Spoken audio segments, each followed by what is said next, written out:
Everyone, Video Game over here. As you saw, I recently picked up a Trendmasters King Ghidorah figure. Really sick. Anyways, welcome to another edition of Games I Finished, where I talk about the games I finished for a certain month. I finished 11 games for the month of September. And what I'm holding right here are the only 2 games I beat physically, because the 9 that are in this video, the other 9, are all from emulators. So without further ado, let's begin with the only Nintendo 64 game that I finished, WCW NWO Revenge.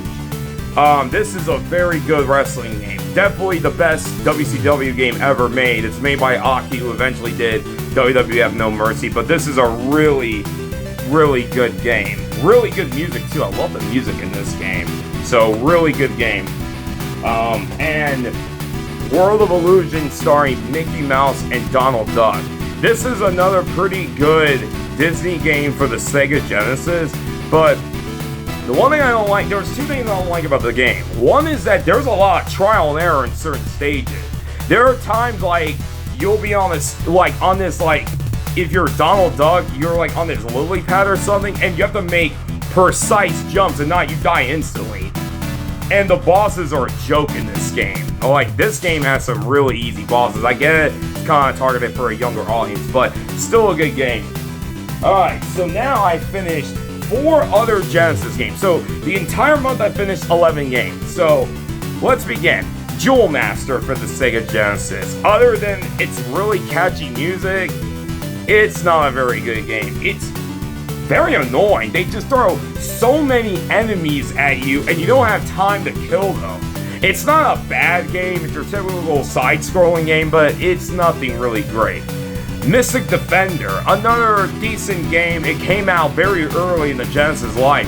It's a good game, but you run way too fast. You move way too fast, and sometimes you'll just start running into enemies and shit and things like that. But it's not a bad game. It's an okay game.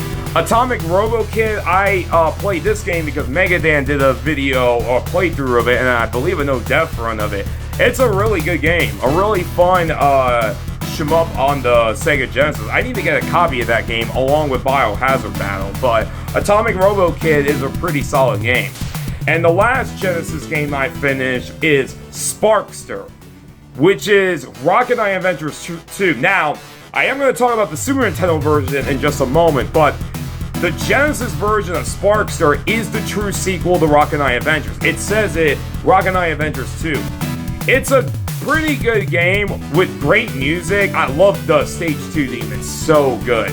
But there's a few things I don't like about it. One is that in the original game, if you shoot up and Sparkster falls down, you can move him. But in this game, you can't do that, which I think that's really dumb. And there are just some annoying moments. There could be, the final boss is annoying as hell. And the worst part of all is if you die at the final boss, you have to fight Axel again, which is really stupid. Basically, you have to be Golden Sparkster for that boss for the final fight. If not, you're going to have a hard time with that guy. But Genesis Sparkster is pretty good. Now I'm going to talk about the Super Nintendo version of Sparkster because I finished that game. Now, Super Nintendo version Sparkster is not a sequel, it's more like a reimagining of the first game because it originally started as a port of Rocket Knight Adventures, but then they decided to make it its own game. One thing I will say is the Super Nintendo version actually runs faster.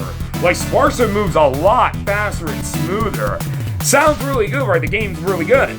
Yes, until you get to Stage 7, and Jesus Christ. The Stage 7 boss is fucking awful. It's one of the most bullshit, cheapest bosses in a game that I played in a while. It sucks major ass, and it almost ruins the game. Funny, because the final boss in this version is actually really easy.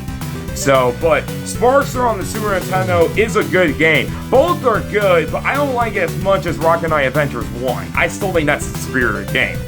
And now let's get to the 4 NES games I've finished. First off, Mappy Land. Fuck this game. It's a very frustrating game. You technically beat it after the 4th round. It's the same 8 levels. It's one of those arcade games. I technically beat it when you beat the 4th stage. So, whatever. Frustrating game. And next, Chip and Dale Rescue Rangers 1 and 2. Both are fantastic games from Capcom. Very good games by Capcom. They play really well. They're easy pick up and play games. Well, I won't say easy, but you know what I mean. They're simple games. Lots of fun. It's unfortunate that the second game came out so late in the NES life. It came out in 1994. 94. By then, we were deep into the 16-bit era, but Capcom wanted to make some more games on the NES. But really fun game, though. I really enjoyed Chip and Dale Rescue Rangers 1 and 2, and they both have really good soundtracks. And the last game I finished is, what a shocker, another Capcom game from Disney Capcom game, Darkwing Duck. Another really good game.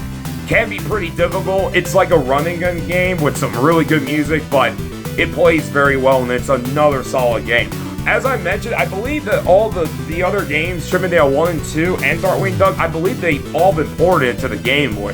So if you're having a hard time finding the NES versions, then find the Game Boy versions. They're much cheaper. I think they were ported to the NES. I know Darkwing Duck, but I don't know about Chip and Dale. But anyways, guys, those are the games I finished for the month of September. See you guys on my next video. Video Game Lover 58, sign out. Peace.